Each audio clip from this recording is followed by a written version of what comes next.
Joël Lamadou, vous avez entendu 40 pages, un document qui met en exergue la situation des 136 prisonniers au Togo. Mais en lisant le contenu, on voit que, on se demande la question à savoir est-ce que ces informations véhiculées sont à la disposition de Faure Gnassingbé et de son gouvernement? Oui, bonjour, cher Diata, et bonjour à tous nos compatriotes, et surtout ceux qui nous écoutent, nos fidèles auditeurs. Je veux leur dédier aujourd'hui notre émission. Je leur jette des fleurs parce que c'est à cause d'eux que nous levons chaque soir et que nous venons sur le plateau et apporter notre grain de sable pour la construction de l'Afrique.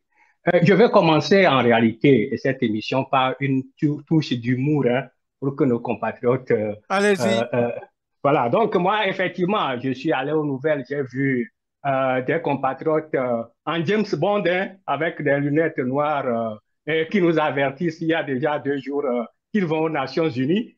Donc, c'est clair, hein, c'est le code en réalité des clasheurs. Mais rapidement, on a vu que ces gens-là sont devenus très sérieux parce qu'effectivement, nous avons entendu, moi j'ai lu sur Alternative qu'ils ont effectivement présenter un document aux Nations Unies. Mais vous savez, moi, je suis un citoyen très curieux. Donc, c'est pour cela que j'aimerais d'abord savoir en quelle qualité le mouvement M66 est allé aux Nations Unies. Où ont-ils déposé le document? Parce que, effectivement, comme je l'ai dit, un jour sur votre plateau, je connais un peu les Nations Unies.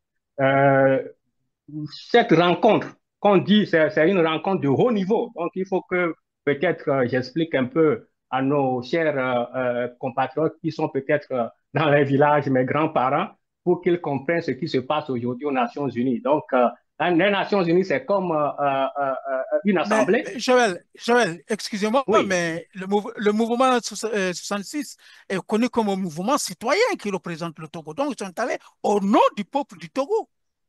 Sauf que les Nations Unies, c'est pas comme une marché, hein? C'est pas comme les réseaux sociaux, on n'y va pas comme ça. Non, non, non. C'est pour cela que j'aimerais expliquer les choses, pour que les Allez-y. nôtres comprennent. En fait, la 80e Assemblée des Nations Unies, c'est en fait une rencontre de haut niveau. Vous savez que les Nations Unies représentent les peuples et les États. Donc, chaque année, il y a en réalité les États 193, 193 qui se rencontrent en plus de l'État de Palestine qui est observateur et aussi de l'État de Vatican qui est aussi observateur.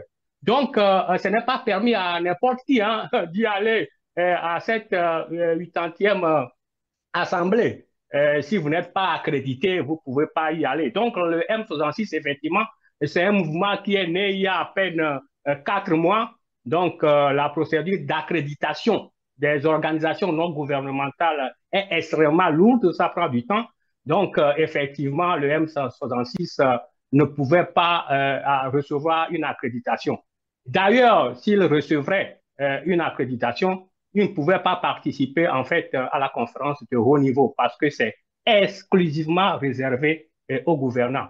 Maintenant, j'ai vu effectivement des compatriotes que je connais et qui sont en réalité dans les organisations internationales qui ont accompagné la délégation de M66. Donc, j'imagine que en fait, ils ont des organisations à partir desquelles ils ont accrédité effectivement cette délégation de M66. Mais en même temps, comme je l'ai dit tantôt, il y a des événements parallèles donc, qui sont réservés en réalité aux organisations internationales, on dit les parties prenantes. Donc, ces gens-là vont en fait se retrouver, discuter, parler, mais ce sont des événements qui n'ont en réalité en rien avec la rencontre des gouvernants qui se passe effectivement à l'Assemblée des Nations Unies. Donc, ces gens-là ne vont même pas voir le président du Conseil hein, ni la délégation des chefs d'État.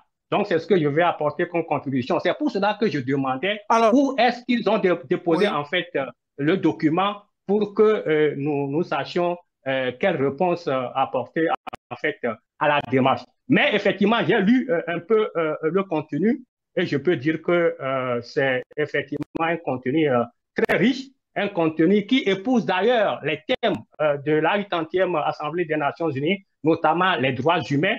Donc, c'est là où j'ai compris qu'effectivement, ce que nous sommes en train de dire, hein, nos apports sur ce plateau, sont en train d'être écoutés par le M66 et je pense que c'est Alors, dans la bonne direction. alors Joël Lamadou, merci, mais